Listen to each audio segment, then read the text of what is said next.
Subscribe करें और bell दबाएं ताकि कोई खबर रह न जाए।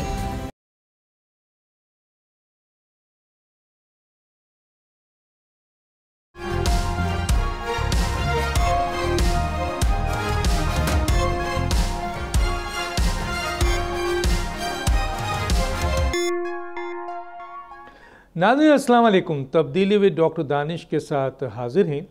इस आज का हमारा एक एक्सक्लूसिव मेहमान हैं और बहुत ही अहम शोबा है इस वक्त पाकिस्तान के लिहाज से, और उनसे हम बात करेंगे जाम कमाल वफाकी वज़ीर तजारत, साबिक वज़ीर आला बलूचिस्तान रह चुके हैं। जी जाम कमाल साहब, मेरी आवाज़ आ रही है सर आपको? जी डॉक्टर साहब, बहुत बहुत शुक्रिया, बिल्कुल आ रही है। बहुत शुक्रिया सर।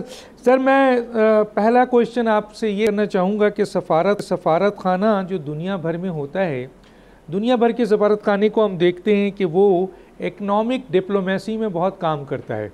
जहाँ पॉलिटिकल डिप्लोमेसी होती है, फॉरेन डिप्लोमेसी होती है, वहाँ इकनॉमिक डिप्लोमेसी में इनका बहुत रोल होता है।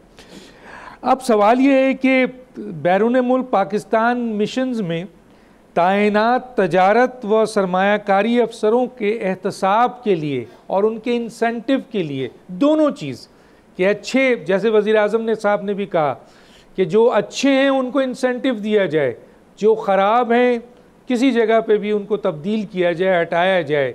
क्या कर रहे हैं सर इसके ऊपर? जी डॉक्टर साहब, मेरा ख्याल आपने एक बहुत इम्पॉर्टेंट एस्पेक्ट पे बात की है, और मेरे ख्याल अमूमन पाकिस्तान में अगर हम आम तरीके से लोगों से अगर इसके बारे में पूछा जाए, जो लोग इकनॉमिक्स के बारे में जानते हैं, कॉमर्स के, उनको तो पता है, लेकिन एक आम आदमी के पास शायद इतना मालूमात इसके नहीं होगी। लेकिन इन लोगों का एक बहुत इम्पॉर्टेंट रोल रहता है पूरे दुनिया में, क्योंकि हमारे जो ट्रेड ऑफिसेज़ हैं, इन्हीं के थ्रू पूरी दुनिया के मुख्तलिफ़ ममालिक में हम मार्केट्स को ढूँढते हैं, पाकिस्तानी प्रोडक्ट्स को फर्दर आगे एक्सपैंड करते हैं, मीटिंग्स कराते हैं, वहाँ की तिजारत के जितने भी बिज़नेस कम्युनिटी हैं उनको यहाँ लोगों से इंटरैक्ट करवाते हैं। दुनिया में जितने भी शोज़ हैं, प्रमोशंस हैं, उनको हाईलाइट करके पाकिस्तानी कम्युनिटी को इनवाइट करते हैं ताकि वो आएँ और फैसिलिटेट करते हैं। अब माजी में ये बिल्कुल नॉर्मल कमर्शियल जितने ऑफिसर्स हैं होते थे, एक बड़े बेसिक वे में काम करते थे। इस दफ़ा फॉर द लास्ट 1 ईयर कुछ चीज़ें केयर टेकर के दौर में इनिशिएटिव ली गई, और उससे पहले पीडीएम के दौर में जब शहबाज शरीफ साहब प्राइम मिनिस्टर थे, कि हम इनको ऐसे नहीं रखें, ये बाकायदा एक मैकेनिज़्म होना चाहिए। तो हमने देखा कि लम्स के थ्रू और आईबीए के थ्रू बाकायदा टेस्टिंग हुई, लोगों ने टेस्ट पास किया, और उसके बाद इनकी रिक्रूटमेंट्स हुई और इनको इन सब डेस्टिनेशंस पे भेजा गया। अब बात यहाँ तक ख़त्म नहीं हुई। फॉर द फर्स्ट टाइम इनके नए KPIs बने हैं। उन KPIs के तहत ये बाकायदा हर सेक्टर को तयन किया गया है कि इन KPIs के ऊपर ये ऑफिसर्स कितना उतरते हैं, और बाकायदा हमने वहाँ तक भी बात नहीं रखी। अब उनका एक और स्टेप अप हमने किया है, जो कि बिल्कुल ऑलरेडी एक टेस्टिंग फेज़ में है, कि हमने इनका एक पोर्टल और डैशबोर्ड क्रिएट किया है, जिसके अंदर ये सारे अपनी जितनी भी एक्टिविटीज़ हैं उन KPIs के फ्रेमवर्क के अंदर ये अपना सारा इनपुट रखेंगे, चाहे उनके विज़िट्स हों, चाहे उनकी मीटिंग्स हों, चाहे उनके इनिशिएटिव्स हैं, उनकी इंटरेक्शन है, उनके जो सेट नंबर ऑफ़ टारगेट्स हैं, उनकी अचीवमेंट है, और वो बाकायदा उसी टेक्नोलॉजी पोर्टल के थ्रू उसको हम मॉनिटर करेंगे। अब बात आती है कि हमने उन लोगों को अप्रिशिएट भी करना है, जैसे प्राइम मिनिस्टर साहब ने ख़ुद बड़ी सही बात की, बल्कि प्राइम मिनिस्टर साहब तो एक और स्टेप आगे गए कि हम इनको एक थर्ड पार्टी से ऑडिट भी कराएंगे, क्योंकि एक असेसमेंट हमारी होगी, एक असेसमेंट हमारे इस टेक्नोलॉजी पोर्टल की होगी, लेकिन एक थर्ड पार्टी की असेसमेंट भी होनी चाहिए, जो कि इंशाल्लाह हर क्वार्टरली बेसिस पे या 6 मंथ्स बेसिस पे हम इवैल्यूएशन करवाएंगे। देखा यही जाएगा कि बाकी हमारे मिशंस के अंदर हमारे ये लोग हैं वो अपना काम ठीक कर रहे हैं। अगर ठीक कर रहे हैं तो हमें उनको अप्रिशिएट करना चाहिए, और बाकायदा उसका मैकेनिज़्म बनाएंगे जिसमें प्राइम मिनिस्टर साहब बाकायदा ख़ुद सर्टिफिकेट्स की सूरत में या अप्रिसिएशन की सूरत में इनको एक्नॉलेज करेंगे, और जहाँ जहाँ कमी आएगी उस कमी को भी हम आइडेंटिफाई कराएंगे। देखिए, किसी को ये बोलना कि आप काम नहीं कर रहे, ये कोई सोल्यूशन नहीं है। हमने आइडेंटिफाई कराना है वीक एरियाज़, जो काम वो नहीं कर सके, जहाँ उनको काम करना चाहिए था। हाँ, बाकायदा तौर पे अगर कोई रेगुलरली उन चीज़ों को मिस आउट कर रहा है, फिर वहाँ हमारे पास पूरा इख्तियार है कि हम वहाँ एक्शन भी। ठीक है सर, ये बताएं सर, ये जो पोर्टल की बात है। आप कर रहे थे, ये जो आपने पोर्टल की बात की थी, तो ये जो है ई कॉमर्स, जिसको हम ई कॉमर्स समझते हैं कि ई कॉमर्स कौंसिल के ज़रिए आप पोर्टल से ये सारी चीज़ें कंट्रोल करेंगे, मैं सही हूँ सर या ये अलग चीज़ है कोई? नहीं जी, ई कॉमर्स बिल्कुल हमारा एक डिफरेंट पहलू है, जिसमें हमारा ई ट्रेड और ई टेक्नोलॉजी में पाकिस्तान ने दुनिया भर में अपनी एक्सपेंशन किस तरह करनी है, वो एक डिफरेंट सब्जेक्ट है। ये हमारा जो पोर्टल है, ये सिर्फ एक तरह से आप कह सकते हैं कि overall performance of that mission and all the missions को हम एक डैशबोर्ड की सूरत में कैसे देखेंगे, ये उसकी बात हो रही है। जी जाम कमाल साहब, मेरा जो सवाल है वो ये है कि स्ट्रेटजिक ट्रेड पॉलिसी की बड़ी अहमियत है। तजारती पॉलिसी जिसमें कारोबार में आसानियाँ हों और सहूलत हो, मुल्की बरामदात को मज़ीद मुसाबकती बनाने के लिए और गैर रवायती अशिया की बरामदात के हवाले से हुकूमत के क्या इक़दामात हैं सर? डॉक्टर साहब देखिए, किसी भी मुल्क के लिए जो सबसे इम्पॉर्टेंट फैक्टर होता है वो यही है कि वो दुनिया में ट्रेड को अट्रैक्ट किस तरह कर सकता है। इसके दो तरीक़ेकार हैं। एक है कि आपकी अपनी अप्रोच क्या है, क्या आपने उन मार्केट्स को, उन रीजन्स को, उन मुल्कों को अट्रैक्ट किया है, वहाँ तक अपनी रसाई बनाई है, उन मुल्कों के साथ जो आपके ट्रेड एग्रीमेंट्स हैं क्या उनको आपने एक्सपेडाइट किया है, और उसके थ्रू आपने मराद एक दूसरे के साथ लिए या नहीं लिए। ये एक एस्पेक्ट है। दूसरा एस्पेक्ट आता है कि फिर ग्लोबल चेंज के साथ बहुत सारे ऐसे मार्केट्स हैं जो डाइवर्स होती हैं, जिसमें हमने रीजन प्रायोरिटाइजेशन अपनी करनी पड़ती है। रीजनल पॉलिटिक्स की वजह से उनमें चेंजेस आती हैं। जैसे कि हालिया दौर में मैं आपको बताऊं कि जिस तरह हमारा रेड सी या इसी तरह आप चाइना ट्रेड है, या यूएस का चाइना के साथ है, या यूरोपियन कंट्रीज़ के साथ है, गल्फ़ का एक पूरा रीजन शिफ्ट जो उन्होंने अभी अपनी प्रेफरेंसेस डिफरेंट मार्केट्स में मुल्कों के साथ रखी हैं, ये कांस्टेंट चेंज होता है, जिसको कॉमर्स जो बाकायदा बड़े करंट अफेयर में देखता है। अब हमारे लिए बड़ा इंपॉर्टेंट होता है कि हम ऐसे अपॉर्चुनिटीज़ को पिक करें और अपने प्लेटफॉर्म से आगे उनको एक्सपीडाइट करें। हालिया में हमने इसकी मिसाल देखी है कि दुनिया में जब भारत ने राइस के हवाले से एक जो बैन लगाया था, तो पाकिस्तानी कंपनीज़ ने उसको बड़े अच्छे पोटेंशियल अंदाज में एक्सप्लॉइट किया, और तकरीबन हमारी जो राइस एक्सपोर्ट है वो 3.5-4 अरब डॉलर को टच किया, विच इज़ हिस्टोरिकल। इसी तरह हमने एग्रीकल्चर प्रोडक्ट्स में बाकी मुल्कों को भी अट्रैक्ट किया, जहाँ हम कर सकते थे, मीट में किया या दूसरे सेक्टर्स में किया, आईटी में भी आईटीज़ में। हाँ बिल्कुल। अब हमारी ये जो ट्रेड डिप्लोमेसी में स्ट्रेटिजिक जो है, इस स्ट्रेटिजिक के दो पहलू और भी हैं। कुछ आपकी स्ट्रेटिजिक जो रिलेशनशिप्स हैं वो आपके फ्री ट्रेड एग्रीमेंट्स के तहत, प्रेफरेंशियल ट्रेड एग्रीमेंट्स के तहत बिल्कुल बाइंडिंग है आपके साथ, जिनमें हमारे पास बड़ी कम स्पेस मिलती है और उन दो मुल्क आपस में तिजारत करते हैं। लेकिन कुछ ओपन मार्केट्स हैं, जैसे GSP प्लस है आपके पास, US का एक बहुत बड़ा ट्रेड है जो हमें एक बहुत ओपननेस देता है फॉर एक्सपेंशन एंड ऑल। इस गवर्नमेंट ने, जो शहबाज शरीफ साहब ने एक बहुत बेहतर अंदाज में जो एक पॉलिसी को अगर हम जिस तरह आगे ले जा रहे हैं, वो ये है कि पाकिस्तान ने कॉन्स्टेंटली इस अप्रोच को रेगुलर देखना है। ये कोई ऐसा स्ट्रेटिजिक डिसीजन नहीं है कि जिस पे आपने इनिशिएटिव लेके 6 महीने या 1 साल बैठ जाना है।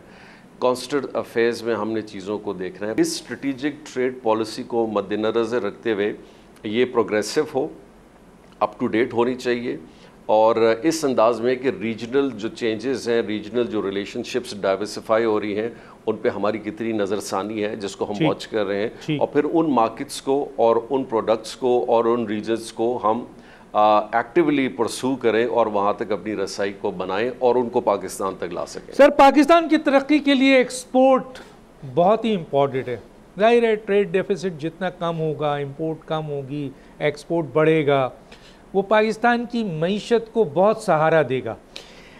आपने 2028 तक $60 बिलियन एक्सपोर्ट्स का टारगेट लिया है या दिया है, तो अब जाहिर है सर हम समझना चाहेंगे, थोड़ा मुख्तसर लेकिन समझना चाहेंगे कि किस तरह आप 60 बिलियन, अभी आपकी मौजूदा जो एक्सपोर्ट है वो कितनी है सर? आप बिल्कुल यानी आपकी ज़बानी सुनना चाहते हैं, और 2028 तक जो 60 बिलियन आप ले जाना चाहते हैं उसमें क्या इक़दामात आपने सोचा है जिसकी बुनियाद पर ये टारगेट आप अचीव कर लेंगे? जी सर।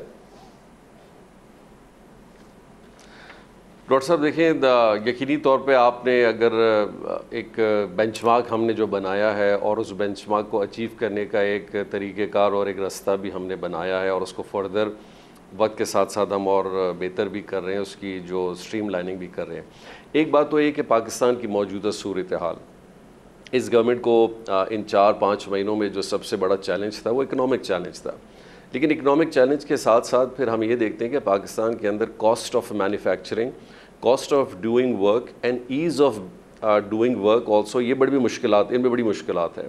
फिर साथ में फिर आप अपनी ओवरऑल मुल्क में अपनी इकॉनमी को भी देखते हैं, जहाँ आपके पास फॉरेन रिज़र्व की क्या पोजीशन है, इन्फ्लेशन आपका कहाँ तक पहुँचा है, आपके पास जो इंटरेस्ट रेट है वो हाईएस्ट की तरफ है, इसी तरह हमारे एनर्जी प्राइसिंग भी बहुत हाईएस्ट की तरफ है। अब ये वो टास्क है जिससे हमारा बिज़नेस जो कम्युनिटी है वो बड़ी मुश्किलों से गुज़र रहा है। इसके बावजूद भी इन 5 महीनों में हमने अपनी जो टारगेट पिछले साल की वो 30 बिलियन प्लस की है, जो 30 पॉइंट समथिंग की है। And for the first time Pakistan ने एग्रो साइड में भी, नॉन टेक्सटाइल साइड में 8 अरब डॉलर का जो एक्सपोर्ट है उसको अचीव किया, विच इज़ हिस्टोरिक। अब इन चीज़ों को हमने आगे किस तरह फोरकास्टिंग करनी है for the next 3 to 5 years plan, उसकी स्ट्रेटजी जो है वो कॉमर्स उसने पूरी एक बनाई हुई है कि हम इसको अप्रोच अभी कैसे करेंगे। एक आपका एक बेसिक वे, एक नॉर्मल वे ऑफ वर्किंग है कि आज की सूरत हाल में अगर आज पाकिस्तान इसी नंबर्स को लेके आगे चलता है तो किस तरह एक्सपीडाइट करेगा। देखिए, एक बहुत बड़ा इशू आया, वो हमारे लिए जो बहुत बड़ा चैलेंज था वो IMF के साथ पाकिस्तान की जो फाइनेंशियल असिस्टेंस है इसके हवाले से थी। हमारे लिए टास्क था कि IMF नेगोशिएशंस को फ़ाइनल करें, जिसके लिए मेरा ख्याल औरंगज़ेब साहब ने और प्राइम मिनिस्टर साहब ने बाज़ाब्ता ख़ुद बहुत इंटरेस्ट शो किया। एक उसको हमने कवर किया। जब उसको आपने कवर किया तो उसके साथ कुछ चीज़ें ऐसी मुंसलिक हैं कि उन्होंने हमारे साथ कुछ स्टिंजेंट ऐसे एप्लीकेशंस रखे हैं जहाँ हमने एक टैक्सेशन को और बाकी चीज़ों को थोड़ा स्टेबल करके बेहतर भी करना है। अब वहाँ थोड़ा बहुत हमारी बिज़नेस कम्युनिटी को एक प्रेशर बिल्डअप हुआ है, लेकिन उस प्रेशर को देखते हुए ये जो एक रिलीफ है ये एक दूसरे को कॉम्प्लीमेंट करेंगे। अब एक स्ट्रैटेजी बनती है जो हम आगे के लिए बनाएंगे कि इनके अलावा वो कौन सी अपॉर्चुनिटीज़ हैं। देखिए, इन्वेस्टमेंट को साथ रखते हुए और हालिया में तकरीबन 2 महीनों में जो प्राइम मिनिस्टर साहब सऊदी अरेबिया गए, चाइना गए, UAE गए, अज़रबैजान के प्रेसिडेंट आए, ईरान के प्रेसिडेंट आए और बाकियों से जो हमारी मुलाकातें हुई हैं, एक फ़िगर है जिसको मैं ये कहता हूँ कि एक 15 to 17 बिलियन डॉलर का फ़िगर है, जिसमें एक इंटरेस्ट शो किया गया इन ममालिक से कि हम पाकिस्तान में ये अमाउंट इन्वेस्ट करना चाहते हैं। अब इस पूरे पोर्टफोलियो को आप IMF के साथ रखते हैं तो आपको एक स्टेबिलिटी की तरफ चीज़ों को आगे नज़र आता है कि पाकिस्तान अगर इन चीज़ों को कवर करता है तो फाइनेंशियली कुछ चीज़ें बेहतर होंगी। उसका इम्पैक्ट क्या आता है? यकीनी तौर पे आपकी लोकल जो GDP हमारी है उसकी ग्रोथ है, उसके अंदर इम्प्रूवमेंट इस तरह आ सकती है कि इन्वेस्टमेंट आपके पास आए। आपने डॉक्टर साहब बात की कि जो एक्सपोर्ट क्यों इम्पॉर्टेंट है। असल में हमारी अप्रोच भी पाकिस्तान में एक्सपोर्ट के लिहाज से बड़ी गलत रही है। हमेशा हमने पाकिस्तान में हमेशा ये कहा है कि पाकिस्तान की एक्सपोर्ट इसलिए बढ़नी चाहिए कि हमने जो है ना वो अपनी डेट सर्विसिंग करनी है, हमने अपना फॉरेन रिज़र्व जो करेंसी है उसको स्टेबल रखना है ताकि हम इंपोर्ट्स के बिल्स को अदा करते रहें। लेकिन दुनिया में एक्सपोर्ट इस मकसद के लिए नहीं होता है। देखिए, आपके पास अगर लोकल आपकी प्रोडक्शन, आपकी इंडस्ट्रियल ग्रोथ अगर एक्सपैंड करेगी तो आपकी एक्सपोर्ट पे उसका असर आता है। लेकिन अगर आपकी natural growth of the country अगर इम्प्रूव नहीं कर रही तो नेचुरली एक्सपोर्ट पे नहीं जाएगा। ठीक, हमारा जो फोकस है अब वो हमारे लोकल इंडस्ट्री की तरफ भी बहुत ज़्यादा है कि हमने उनको भी फैसिलिटेट करना है और हमने एक्सटर्नल जो अपॉर्चुनिटीज़ हैं उस अपॉर्चुनिटी को हम क्या करते हैं कि ग्लोबल इकोनॉमिक वॉरफेयर में बहुत सारी ऐसी अपॉर्चुनिटीज़ हैं जिनको पाकिस्तान अट्रैक्ट कर सकता है। तो इन सब चीज़ों को हम जब प्लान कर रहे हैं with this investment, with IMF और वो इनिशिएटिव्स जो एक रैशनलाइजेशन और रिफॉर्म की सूरत में प्राइम मिनिस्टर साहब पहुंच जाएंगे, हमने इस फिगर का तयन किया है। ठीक है, मैं सर, लेकिन एक खुद आपने अभी इंशाल्लाह और जी बिल्कुल, आप इंशाल्लाह कहें और हमारी भी दुआएं हैं कि बहुत ही अच्छा टारगेट है अगर पाकिस्तान 2028 तक पहुंच जाता है। लेकिन सर चंद चीज़ों की निशानदेही आपने की है। इंडस्ट्रीज़ आपने कहा है सर बहुत ही इंपॉर्टेंट है, मईशत और तजारत दोनों के लिए बहुत अहम है। इंडस्ट्रीज़ के फ़रोग़ और उसको बढ़ाने के लिए कई इक़दामात की ज़रूरत है। ख़ास तौर पर टेक्सटाइल इंडस्ट्रीज़ इस वक्त हमारे बुरी तरह मुतासिर है। हम देखते हैं जो 4-5 चीज़ें आपने मेंशन की हैं सर, वो हम उसको किस तरीके से करें। जैसे एनर्जी इस वक्त जो प्राइजेज़ हैं वो बड़ा एक मसला है, टैक्सेस का मसला है जिसके ऊपर एक्सपोर्टर जो हैं वो कह रहे हैं कि बहुत बुरे हालात हैं। इसी तरीके से आपके हम देखते हैं कि शरह सूद का एक बड़ा मसला है सरमायाकारी के हवाले से, और इंफ्रास्ट्रक्चर का भी मसला है। लॉ एंड ऑर्डर सिचुएशन उसको भी आपको सर देना पड़ेगा, वरना मुश्किलात पैदा हो जाएंगी। तो अब जाहिर है कि ऐसी सूरत हाल में आप अगर इन प्रॉब्लम्स को रिजॉल्व नहीं करेंगे तो फिर आप सरमायाकारी के लिहाज से या इंडस्ट्रीज़ के लिहाज से या आपके दूसरे और ज़राए के लिहाज से कैसे कामयाबी, इसके ऊपर कुछ काम हो रहा है सर?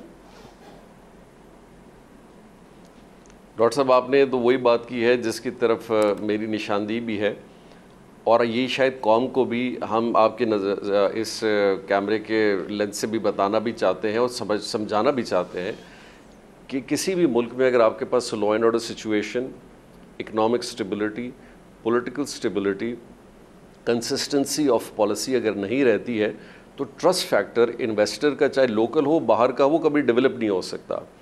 अब आपका ये सवाल होगा कि हम इसमें क्या कर रहे हैं। देखें, एक तो मैंने आपको बताया कि इकोनॉमिक रिवाइवल के हवाले से एक हमारी पॉलिसी है जहाँ पे हमने इन्वेस्टमेंट एक्सपोर्ट ओरिएंटेशन पे जो अपना एक प्लान, एक स्ट्रैटेजी बनाई है, वो अपना काम कर रही है। फिर आप एक इंडस्ट्री पॉलिसी है।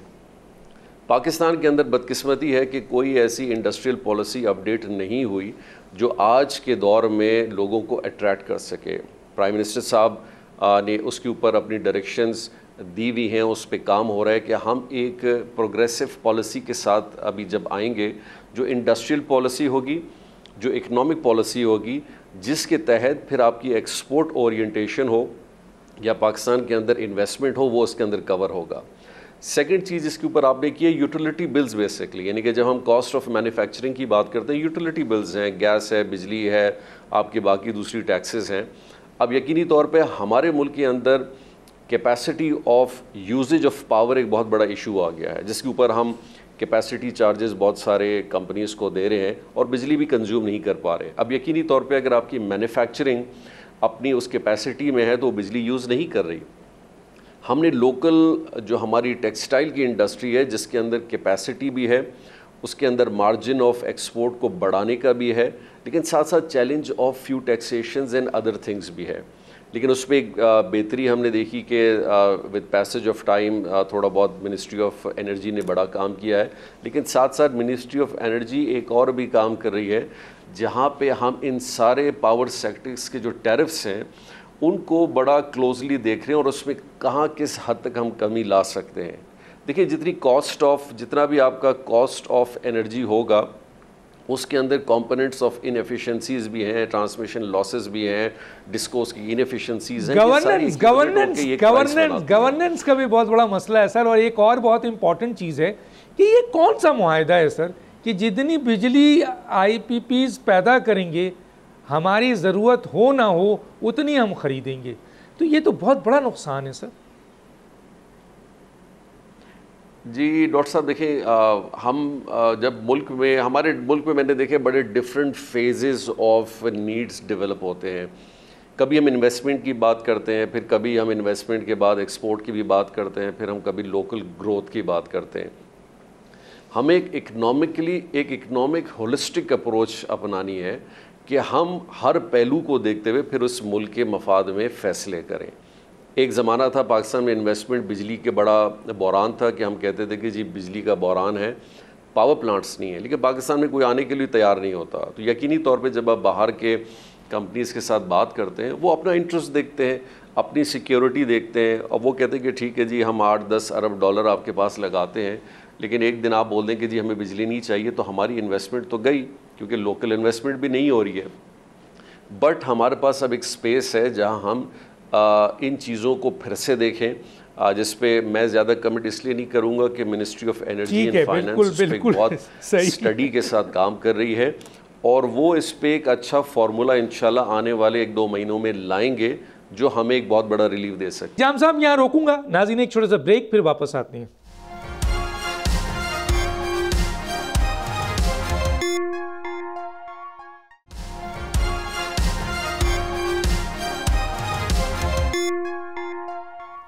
Welcome back.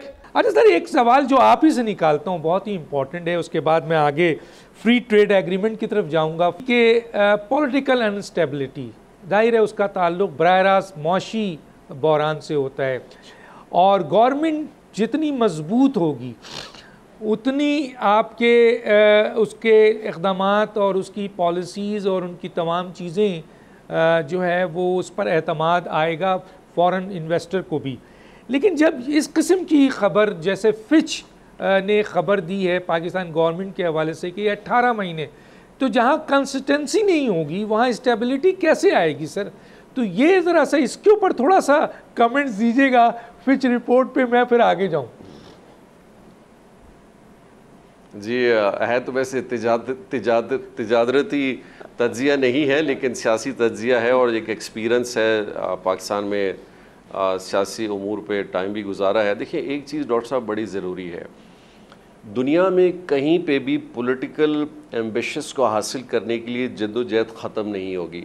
अब कहने का मकसद ये है कि हमारे पास प्लेटफॉर्म है, वो है पार्लियामेंट का है और उस पार्लियामेंट के प्लेटफॉर्म के तहत हम अपना जो भी मौक़िफ़ है उसको बयान करें, उसके बाहर भी करें, उसमें कोई हर्ज नहीं है, लेकिन हम हुकूमत को चौक ना करें। देखिए आज का नुकसान कल का भी नुकसान है और हमने यही देखा कि माजी में अगर किसी हुकूमत ने कोई ऐसे डिसीजंस लिए हैं तो उसका नुकसान आज शायद हम भी भुगत रहे होंगे और हम कोई चीज़ करेंगे अगले भी भुगतेंगे, वो अपोजिशन आज करेगी तो शायद कल को कोई और भी भुगतेगा। तो आपकी हुकूमत 5 साल पूरा करने जा रही है सर, इस बात को यहीं पे ख़त्म करते हैं सर, आपकी हुकूमत 5 साल पूरा करने जा रही है सर।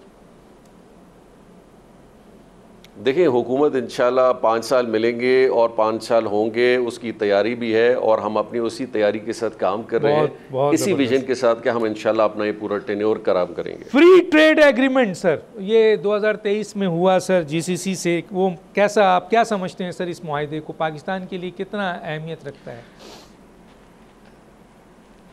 ये डॉक्टर साहब अभी तक जो गल्फ़ कंट्रीज़ के साथ जो हमारा जीसीसी है इनिशिएट हुआ, उसके ऊपर बड़ी डिलिब्रेशन हुई है, उस पर बहुत टेक्निकल कॉमर्स मिनिस्ट्री की और जितने भी जीसीसी सेक्रेटरीट हैं उनके साथ नेगोशिएशंस हुई हैं और आप ये कह सकते हैं कि वो तकरीबन बहुत सारे मामलात को म्यूचुअली हमने एग्री करके फ़ाइनल शक्ल तक ले आए हैं, लेकिन उसका फ़ाइनल डिसीजन अभी होना है क्योंकि ये दो मुल्कों का भी नहीं है।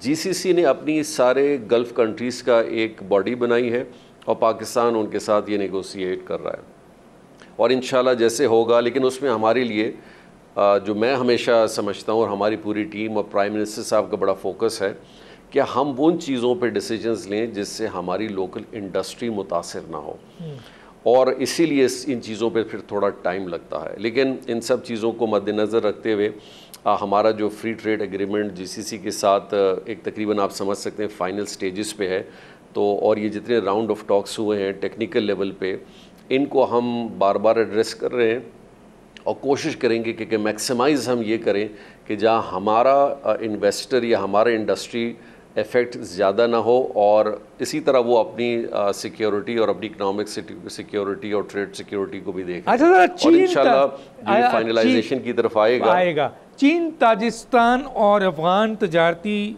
जो राहदारी है इसके लिए भी शायद आपकी वजारत जो है वो काम कर रही है और कितना आप समझते हैं कि ये जो आपकी यहाँ पर कंट्रीब्यूशन है या आपका यहाँ पे तवज्जो है वो पाकिस्तान की तजारत के लिए अहम है?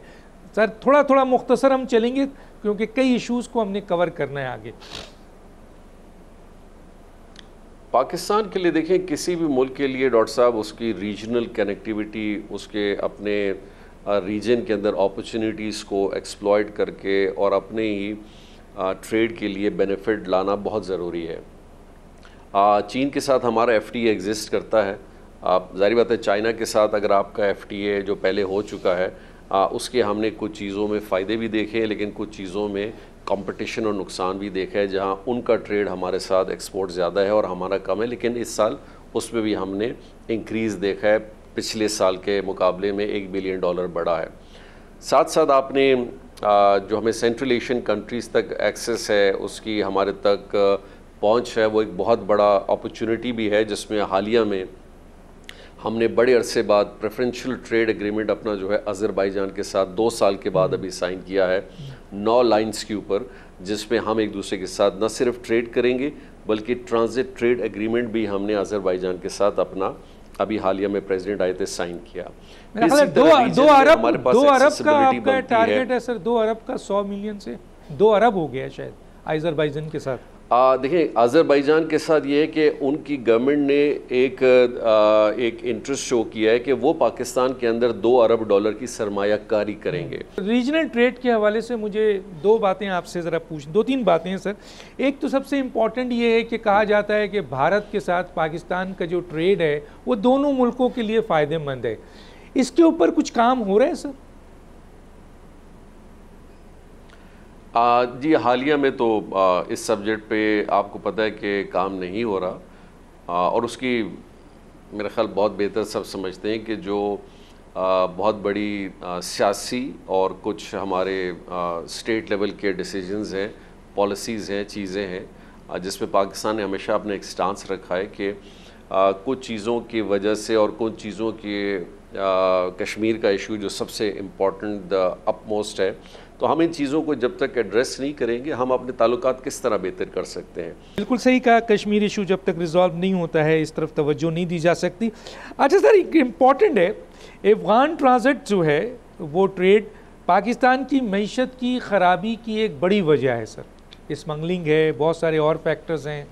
वज़ीर आज़म ने अफगान ट्रांजिट ट्रेड के ऊपर नज़रसानी करने को कहा है वजारत को, क्या कर रहे हैं सर इस पर?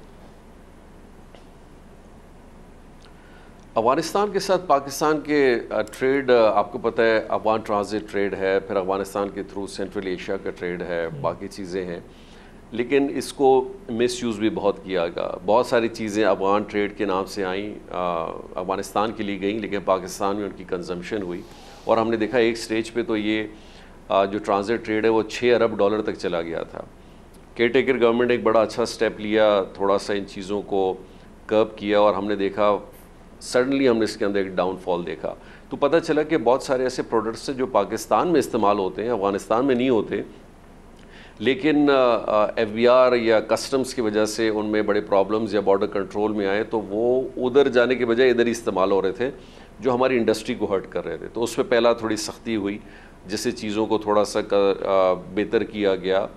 अब बात ये आती है कि पाकिस्तान और अफ़गानिस्तान ने जो इन चीज़ों पे फर्दर काम करना है, वो देखें उस पर लॉ एंड ऑर्डर भी एक बहुत बड़ा सिक्योरिटी भी इशू आया है। आपने देखो अगर पिछले कुछ अरसे से हम बाकायदा इन चीज़ों को बड़ा फोकस भी कर रहे हैं कि पाकिस्तान के अंदर एक इंस्टेबिलिटी जो आ रही है, ये उसी तरह आ रही है जो कुछ साल पहले होती थी कि अफगान सरहद से उस पार लोग उनकी ज़मीन को इस्तेमाल करते हुए पाकिस्तान में दहशतगर्दी का बहुत बड़ा वाक़यात हो रहे हैं, जो हालिया हर दिन होते जा रहे हैं।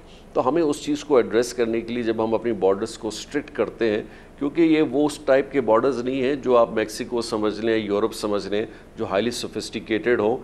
यहाँ पे अभी तक वो सोफिस्टिकेशन नहीं आई है टू चेक एंड बैलेंस और रादारी और पासपोर्ट सिस्टम। तो लामाला जब उस पर रिस्ट्रिक्शंस आती हैं तो ट्रेड को इफ़ेक्ट आता है। अब कॉमर्स तिजारत के साथ साथ सिक्योरिटी एस्पेक्ट भी है, और मेरे ख्याल ये दोनों साथ साथ चल रहे हैं। ठीक है, हमारी तरफ से हमेशा एक प्रोग्रेसिव अप्रोच रही है कि चीज़ों को सॉल्व भी करें, एड्रेस भी करें। चाइना यकीनन तजारत कर रहा है, पूरी दुनिया में छाया हुआ है, लेकिन एक बहुत अहम इश्यूज़ के ऊपर काम किया उसने, और वो ये किया कि जो कॉटेजेज इंडस्ट्रीज़ है या घरेलू सनतें हैं, उसके ऊपर उन्होंने बड़ी इन्वेस्टमेंट की, फैसिलिटीज़ दिया, कर्ज़े दिए, लोगों को मौका दिया। यही बांग्लादेश ने किया, यही इंडिया ने किया। आज मार्केट उन्होंने कैप्चर कर लिया है। हम जो 450 अरब रुपए, ये जो हम आपके लोगों को बेनज़ीर इनकम प्रोग्राम या इमरान खान के एहसास प्रोग्राम के ज़रिए देते हैं और भिखारी बनाते हैं, ये बेहतर नहीं है सर कि इन पैसों को, जो कि अब शायद 593 अरब रुपए हो गया है, उनको इन स्मॉल कॉटेजेस, घरेलू सनतों के हवाले से उनको कर्ज दिया जाए, सूद के बगैर उनको अपने पाँव पे खड़ा किया जाए, जिससे मईशत भी मजबूत होगी और ये लोग जो हैं वो पाकिस्तान की मईशत में अपना किरदार अदा कर सकेंगे, जिस तरह दुनिया में चाइना और ईरान, ये इंडिया और आपके बांग्लादेश ने किया। इसके ऊपर सर ज़रा मुख्तसर सा मुझे कमेंट चाहिए, क्योंकि कई सवालात हैं लेकिन टाइम हमारे पास आपके लिए ज़ाहिर है एक शेड्यूल टाइम है। जी सर, हुक्म करें। डॉक्टर साहब, दुनिया ने, रीजन ने अगर स्मॉल मीडियम एंटरप्राइज अगर सीखा होगा तो वो पाकिस्तान से सीखा होगा। आपको आइडिया होगा कि 1970s में, शायद उससे भी पहले, और फिर 1980s में इसने बड़ा ग्रो किया, फिर उड़ गया। ये स्मॉल मीडियम एंटरप्राइजेज में स्मॉल इंडस्ट्री पाकिस्तान में इसकी बड़ी फोकियत हुई और पंजाब में, सिंध में, बलूचिस्तान में, हर जगह ये बड़ा एक्सपेंड हुआ। बाकायदा इनकी फंडिंग होती थी, इस कॉटेज इंडस्ट्री को सपोर्ट किया जाता था। और आज जिन इंडस्ट्रियलिस्ट को हम देखते हैं, ये कॉटेज इंडस्ट्री की पैदावार है। और बल्कि दुनिया में भी ऐसा हुआ है कि हर इंडस्ट्री ने कोई मेगा बिलियन डॉलर से शुरुआत नहीं की, छोटी इंडस्ट्री से वे बढ़ते हैं। फिर हमने लेकिन एक फ़ेज़ देखा कि पाकिस्तान में इस सनतकारी के अंदर प्रोग्रेस नहीं आई। उसकी दो वजूहत हैं। एक वजह तो ये है कि हमने टेक्नोलॉजी और अपलिफ्टनेस को अपनाया नहीं, सिवाय चंद सेक्टर में, जैसे कि हमने स्पोर्ट्स गुड्स में अपनाया, लेदर में अपनाया, फार्मास्यूटिकल इंडस्ट्री में हमने थोड़ा सा किया, इसी तरह हमने जितने भी हमारे सर्जिकल इक्विपमेंट्स हैं उनमें किया, लेकिन बाकी इंडस्ट्रीज़ में हमने नहीं किया। हमें चाहिए था कि हम हर तरफ फोकस करते हुए इन इंडस्ट्रीज़ को आस्ते आस्ते ऊपर लाते और फिर ये मेगा इंडस्ट्रीज़ की तरफ जाते। हमारी फोकस टेक्सटाइल पे रही, क्योंकि पाकिस्तान के अंदर कॉटन का एक बड़ा रोल रहा है, एग्रीकल्चर में, जिनिंग में, ट्रेडिंग में, फिर इसी तरह अपैरल आया, टेक्सटाइल आया, स्पिनिंग आई। लेकिन एक टाइम आया कि उसके अंदर स्टैग्नेशन हमने देख ली, लेकिन बाकी इंडस्ट्री डेवलप नहीं हुई। इस गवर्नमेंट में एक बहुत बड़ा सीरियस प्लान है और इस बजट में उसको हाईलाइट भी किया कि एसएमई इंडस्ट्री को फिर से सपोर्ट देना, और सबसे बड़ी सपोर्ट होती है कि आपने उनको एक फाइनेंशियल सपोर्ट देनी है, जिस फाइनेंशियल सपोर्ट के तहत उनको ऐसे ऐसे एरियाज़ में पिक करेंगे। पाकिस्तान के एग्रीकल्चर बहुत सारे ऐसे प्रोडक्ट्स हैं जो हर जगह नहीं है, लेकिन कुछ कुछ जगहों पे बड़े मखसूस हैं। मैंगो है, चेरी है, एप्पल है, हर जगह से अपने हैं। उनके अंदर आप कोल्ड स्टोरेज है, इंडस्ट्री को सपोर्ट करनी है, वैल्यू एडिशन करना है। आज के दौर में हर चीज़ वैल्यू एडिशन है। वैल्यू एडिशन आप करेंगे, क्वालिटी प्रोड्यूस करेंगे और एक्सपोर्ट करेंगे, पैसे भी आपको मिलते हैं। सो एक बहुत एक्सटेंसिव प्लान हमारा है ऑफ इन इंडस्ट्री को हाईलाइट करना, इनको सपोर्ट करना। थ्रू टीडैप हम कर रहे हैं, थ्रू मिनिस्ट्री ऑफ इंडस्ट्री कर रहे हैं, और फिर ईपीजीज और स्पेशल इकोनॉमिक जोन्स के तवस्सुल से कर रहे हैं। ठीक, माजी में भी हुआ है, लेकिन डिसकंटिन्यूटी ऑफ सपोर्ट रही है। तो इस पे मैं ये बड़ा काम है, ये बड़ा पाकिस्तान में एसएमई सेक्टर को बहुत काम करने की ज़रूरत भी है और हमारे पास एक स्ट्रैटेजी भी है और उस पर काम हो भी रहा है। बहुत सारे सवालात और भी हैं सर, लेकिन क्योंकि टाइम लिमिटेड है, हमारा एक ड्यूरेशन होता है। आपसे सर ये आखिरी सवाल है, क्योंकि आप बलूचिस्तान से ताल्लुक़ रखते हैं, साबिक़ वज़ीर आला बलूचिस्तान भी रहे हैं, सपूत हैं बलूचिस्तान के। सर क्या वजूहत है कि मादनियात से माला माल सूबा, बहुत अमीर तरीन सूबा है मादनियात के हवाले से, क्या वजूहत है सर कि उसके लोग आज भी तमाम सूबों से पसमानदा हैं और वहाँ वो फैसिलिटीज़ नहीं हैं, वो उनके लोगों को वो मराते नहीं हैं? क्या वजूहत है? सिर्फ आपके पास सर 1.5 से 2 मिनट है इस पर। डॉक्टर साहब, आपका सवाल बड़ा मुख्तसर है, लेकिन इसको समझना और उसका जवाब बहुत तवील है। लेकिन मैं इस तरह कहूँगा, ताली दो हाथ से बजती है। हमारे यहाँ बड़ा देखा गया कि बलूचिस्तान में गवर्नेंस का एक बहुत बड़ा फुकदान रहा है। सियासी फुकदान मैं कहूँगा कम रहा है, गवर्नेंस का बड़ा मेजर इशू रहा है। और उस गवर्नेंस प्लेटफॉर्म के न होने की वजह से इन 30-40 सालों में जो चीज़ें हमने वफाक से एक अच्छे मेकैनिज़्म में हासिल करनी थी, हम उसमें सक्सेसफुल नहीं रहे। देखिए, एक मौका ऐसा है कि हम खुद कितने एक्टिव हैं, हम खुद अपनी चीज़ों को सीरियस कितना ले रहे हैं, हम उस हर एस्पेक्ट के लिए हमने अपनी मेहनत कितनी की है और तरीक़ेकार अपना होमवर्क कितना अच्छा किया है। मुझे खुशी है कि अभी सरफराज साहब उस पर बड़ी मेहनत कर रहे हैं। हमने भी इनपुट डाली। और मैं नहीं कहूँगा कि माजी में बाकी वज़राए आला हुकूमतों ने नहीं की है, लेकिन बलूचिस्तान का जो पावर गेम इतना सेंसिटिव होता है कि वहाँ पे ज़्यादा फोकस जो है वो इनफरादी हलकों की तरफ होता है, और मैक्रो लेवल पे जो एक इन्वेस्टमेंट करनी है सूबे में, उसकी तरफ रुझान कम जाता है।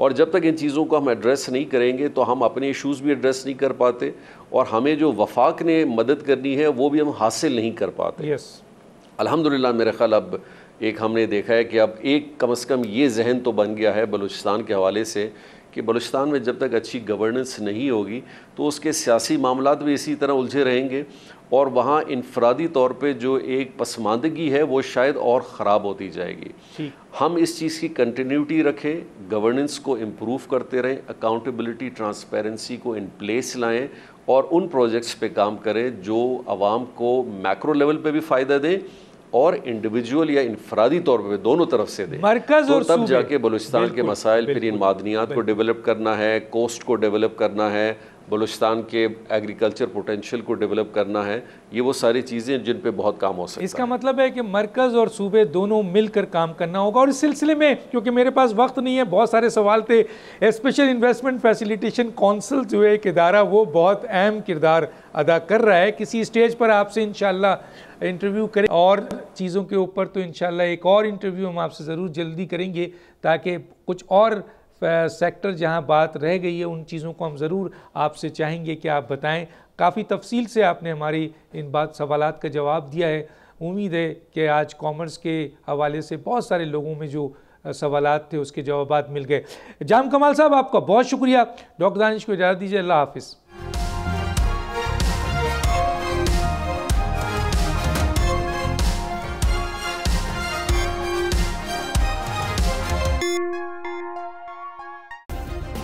सब्सक्राइब करें और बेल दबाएं ताकि कोई खबर रह न जाए।